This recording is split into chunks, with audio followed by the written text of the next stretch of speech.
तमाम अरकान जो इसकी मुखालफत में है ना कहें। मेरे ख्याल में अक्सरियत के जवाब हाँ में और नतीजतन तहरीक मंजूर की जाती है। आइटम नंबर 11 कानून साजी, डॉक्टर नौशीन हामिद साहबा आइटम नंबर 11 पेश करें। Sir, I move that the bill. वो तमाम अरकान जो इसकी मुखालफत में है नहीं कहें। मेरे ख्याल में अक्सरियत के जवाब हाँ में और नतीजतन तहरीक मंजूर की जाती है। शिकबार गौर, आप बिल्कुल शिकबार जी। आइटम नंबर 14 अली मोहम्मद खान साहब आइटम नंबर 14 पेश करें।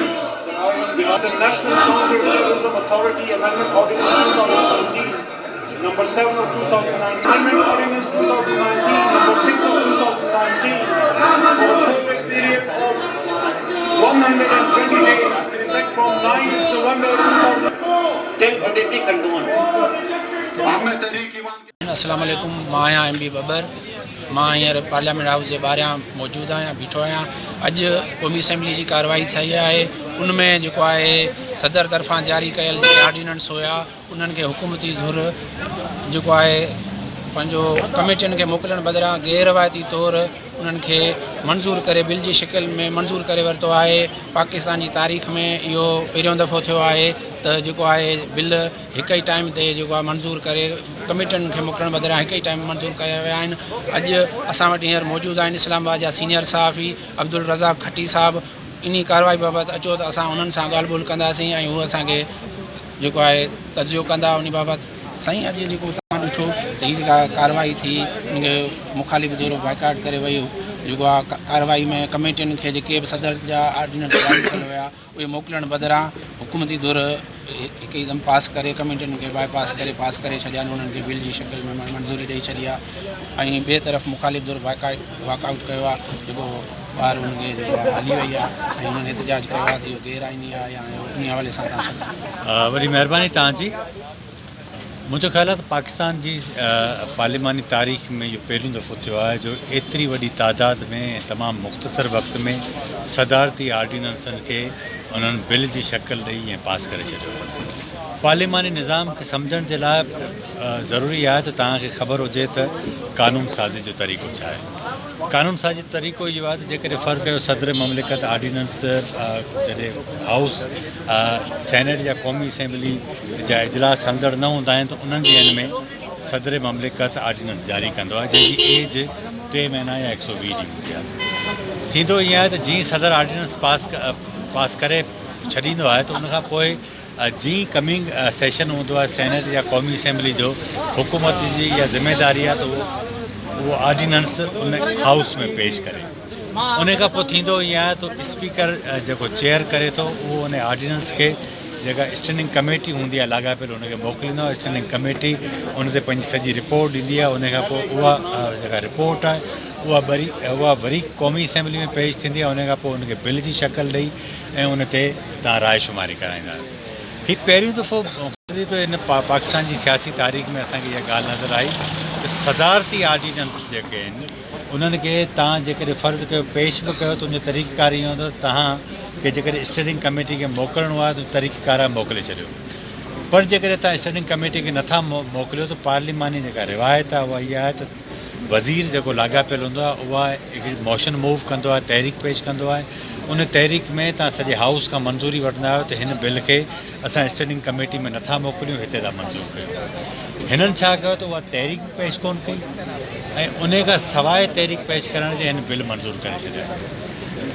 अपोज़िशन गोड़ कंदी रही मुसलसल, उन्हनि खे ॻाल्हाइण जो मौक़ो कोन मिलियो। थींदो ईअं आहे त फ़र्ज़ु कयो ऑर्डिनेंस आहे ऐं तव्हां स्टैंडिंग कमेटी में मोकिलण हुकूमत नथी चाहे, उन जी फौरी तौर ते उनखे ज़रूरत आहे मंज़ूरी जी, त तरीक़ेकार इहो आहे त उन क़ानून जेको तव्हां पास करणु वञो था उन ते ओपिनियन वठिबो आहे समूरनि मेंबरनि जो। अपोज़िशन जो हुकूमत पंहिंजी राय ॾींदी आहे। पर हैरान कुन तौर ते ईअं थियो आहे त उन में तव्हां ॾिसो त अपोज़िशन त छड़ो पर हुकूमत बि उन ते राय न ॾिनी आहे। इन हद ताईं जो उन जा जेके सेलियंट फीचर जेके हूंदा आहिनि माना उनजो जेको तख़्त आहे बिल जो उहो पेश न कयो वियो आहे। इन हद ताईं तव्हां अंदाज़ा। अच्छा, मूंखे हैरानगी इहा थी त अपोज़िशन गौर बिल्कुलु कयो, अपोज़िशन एजेंडा जूं कापियूं फाड़ियूं, अपोज़िशन ऑर्डिनेंस जूं कापियूं फाड़ियूं, ठीकु आहे। स्पीकर डाइस जो बि घेराव कयो पर कंहिं हिकिड़े सिंगल माण्हू उथी कोरम जी निशानदेही न कई जो अवां घटि में घटि कंहिंखे डिस्टर्ब त कयो न हुकूमत खे। सो इहा अजीब क़िस्म जी हैरानगी जी ॻाल्हि मुंहिंजे लाइ ज़ाती तौर ते हुई त पाकिस्तान जी पार्लिमानी तारीख़ में हुकूमत इन क़िस्म जो जेको रवैयो अख़्तियार कयो आहे तरीक़ेकार उहो ॾाढो ख़तरनाक हो। ऐं मुंहिंजो ख़्यालु आहे त तहरीक इंसाफ़ जी हुकूमत मां इन क़िस्म जी तवक़ो करे सघिजे पई पर इन क़िस्म जी जेका सूरत हाल अॼु पेश आई आहे ऐं नथो सम्झां त को इन क़िस्म जी तव्हां तवक़ो अॻु में बि कंहिंखां करे सघो था। सो आउं सम्झां थो त इंतिहाई जेको आहे सो पार्लिमानी रिवायतुनि जे ख़िलाफ़ु थियो आहे, इंतिहाई कानून जे ख़िलाफ़ु थियो आहे, इंतिहाई ग़लति थियो आहे। मूंखे ख़बर न आहे त हाणे अपोज़िशन हुन ते छा कंदी ऐं सेनेट में ही साॻिया बिल वेंदा उते ही कहिड़े तरीक़े सां पास था थियनि उनखे कानून जी शक्ल कीअं थी मिले। पर अॼु जेको बि तरीक़ेकार थियो आहे जेको उनजो उन्हनि रवैयो हुकूमत जो हुयो उहो कंहिं बि सूरत में क़ाबिल फ़हम न हो, क़ाबिल पार्लिमानी जेके रिवायतूं उनजे न हुयो, इंतिहाई ग़लति हो।